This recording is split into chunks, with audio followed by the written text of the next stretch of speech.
The High Court in Pretoria has ruled in favour of OUTA, declaring both the AARTO and AARTO Amendment Acts for traffic management unconstitutional and invalid. The court delivered the ruling a short while ago, this after the organisation Undoing Tax Abuse challenged the constitutional validity of the act in October last year. The organisation asked the court to declare both the main act and the Amendment Act unconstitutional.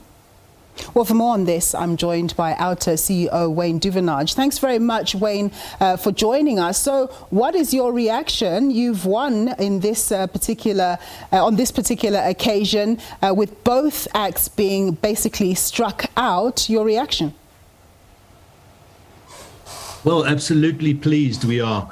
This is a big win for civil society. It's been a matter that's dragged on for a number of years. They tried to introduce or planned to introduce AARTO back in 2008. 12 years later, they have had to amend this act a number of times because it is just unworkable.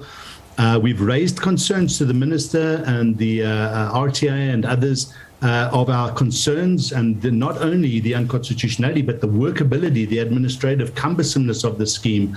But they refused to listen, they refused to engage meaningfully with us. So unfortunately, we had no option but to resort to the courts to get them to address this matter. And fortunately, they ruled in our favour. And now, you know, they've got to go back to the drawing board, and hopefully this time they will engage with civil society and other stakeholders to fix this mess. Yeah. Just remind us, Wayne, the specifics, what exactly you had issues with these particular acts. Well, you know, firstly, this is national government trying to usurp the powers of local government and cutting right across the executive authority that exists in local government. And as you know, across the country, municipalities and metros manage their own traffic fines. Some do it better than others. They process them in a way that works for them, and it works within the laws of the country and in their local laws. They have their different categories and the charges that they apply.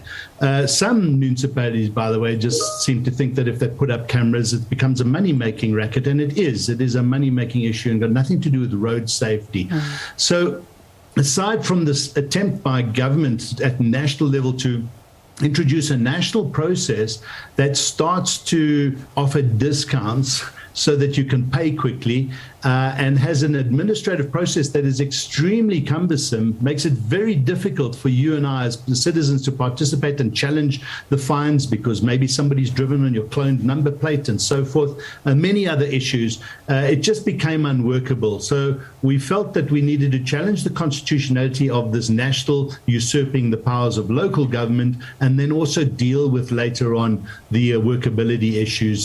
So it's failed now on a constitutional matter. They're going to have to go back to the drawing board, and as I said, hopefully this time they will engage with civil society so together we can find solutions, because it's not that we want lawlessness, it's not that we don't want laws, we just want laws that work. And as we saw in the ETOL matter, they didn't listen. They tried to introduce a scheme that was never going to be enforceable, didn't work, and now it's collapsed.